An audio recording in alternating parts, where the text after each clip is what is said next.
Today, we're diving into a topic as crucial as it is fascinating: emotional intelligence.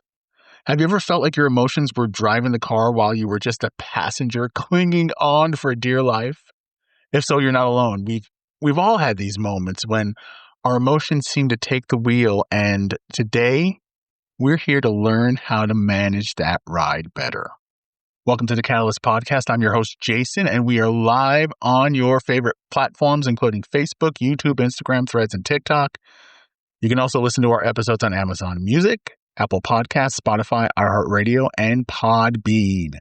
Just like a catalyst sparks a reaction, we hope this podcast will ignite a fire within you to create positive change in your life. Hey, if you want to be a part of the Catalyst community, we'd love to hear from you. Reach out to catalystmotivationpodcast@gmail.com if you're interested in being a guest or a contributor. Welcome to episode 83, Emotional Intelligence, the key to navigating life's challenges. Okay, so to begin, let's define what emotional intelligence, or EI, really is. Emotional intelligence is the ability to recognize, understand, and manage our own emotions, as well as the ability to recognize and understand and influence the emotion of others. It's the cornerstone of building meaningful relationships, achieving professional success, and maintaining a healthy sense of self. Now, according to psychologist Daniel Goleman, emotional intelligence consists of 5 key components. The first is self-awareness, knowing your emotions. Number 2, self-regulation, managing your emotions. That's the big one. Big problem with that. I come from an Italian family. I have a big problem with self-regulating emotions, okay? Number 3, motivation, using your emotions to fuel positive action. Number 4, empathy, understand others' emotions. And finally, number 5, social skills, managing relationships effectively. That's the one I'm a little weak on. I don't know. What do you think? What about you? What about the social skills? Sometimes I'm not really great with the social skills, just being honest. Okay. So let's start with self-awareness. How often do you pause and reflect on what you're feeling and why? It's easy to get caught up in the hustle and bustle of life, but taking a moment to check in with yourself can be incredibly revealing. As Aristotle once said, knowing yourself is the beginning of all wisdom. So here's a practical exercise you can use. How about a daily check-in? Spend 5 minutes each day reflecting on your emotions. Ask yourself, what am I feeling right now? What triggered this emotion? Write down your thoughts in a journal or in a text message or a sticky note on your phone, wherever. This simple exercise can help you become more attuned to your emotional state over time. And that's exactly one of the things I did. My walks on the beach were times for self-reflecting, and I would, when an emotion would come up that would be, unusual, like of a past experience and things like that. Wait, where did that come from? How did I get from saying a positive affirmation to now thinking back to the time when I got called in to HR because I turned the lights on in the office building? How did I get there? I don't know. It's a crazy story. I'm going to save that for another day. But just going and tracing where they come from, how you're feeling about them, it can really, really, really help you become a lot more attuned to who you are and your emotional state.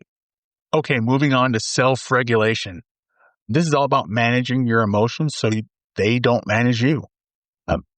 Have you ever been in a situation where you reacted impulsively and regretted it later? I know I've been there. The key is learning to pause before reacting. I always did the opposite. So I need to be like George Costanza. He did the opposite of everything that he would normally do or think, and he became like a better person or a different person. Yeah, same thing here. So here's a practical exercise for that. The power of the pause. Next time you're feeling a strong emotion, take a deep breath, count to 10, and then respond. This is going to allow you to think and choose a more measured response. It's going to be tough. I'm telling you, it's going to be tough. But take that time because, again, we want to control our emotions. We don't want them to control us. Now, motivation involves channeling your emotions toward achieving your goals, right? When we're motivated, we're driven by our emotions to take actions and pursue what we want. A quote from Albert Schweitzer: success is not the key to happiness. Happiness is the key to success. If you love what you're doing, you will be successful. So here's a practical exercise: a vision board. Yeah, I know, the lame vision board. I get it, but seriously, I mean, it is something that can help guide and help motivate you. Represent some of your goals and dreams put on there, right? I had one on my laptop. I have one on my smartphone. I have one in my room. Somewhere, somewhere where you can see it every day, right? And let those emotions that are linked to those goals inspire you to take steps towards achieving them. I know a lot of people who have vision boards and use them all the time. And don't think, you're fooling us in your man cave with all the pictures of your cars or the dream boat and everything. That's a vision board. That's a guy vision board, okay? So, yes, vision boards are good, they're positive, and they can really help link those emotions to those goals. Empathy. Empathy is like walking in another person's shoes. It's about understanding and sharing the feelings of others. It allows us to connect deeply with friends, family, and colleagues. To quote Stephen Covey, when you show deep empathy towards others, their defensive energies go down and positive energy replaces it. That's where you can get more creatively involved in solving problems. And to do that, you could use this practical exercise: create an empathy map. Think of someone you want to better understand, right? Write down what you think they see, hear, think, and feel.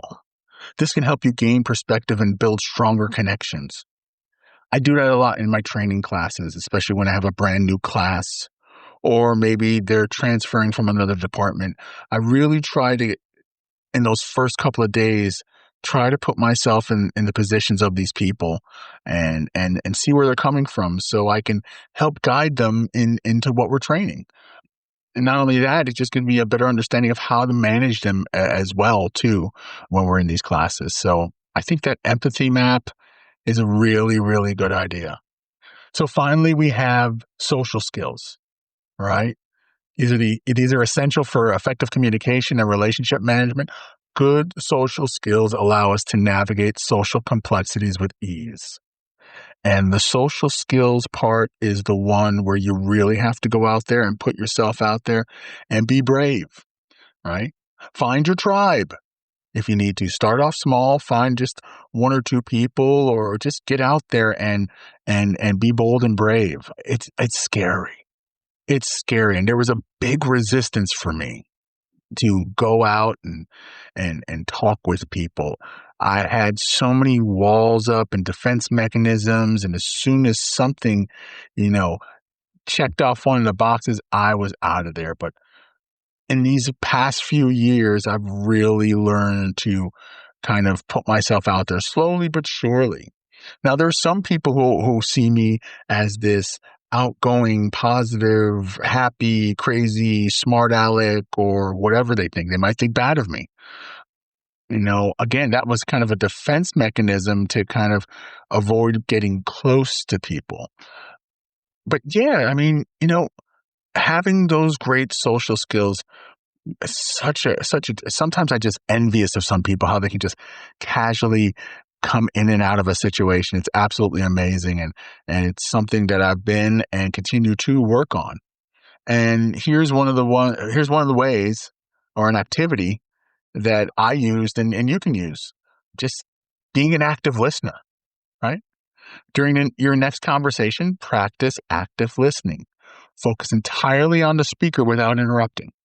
For some of us, that's impossible, right?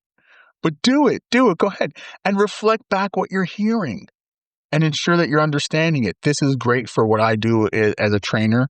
Active listening is absolutely important.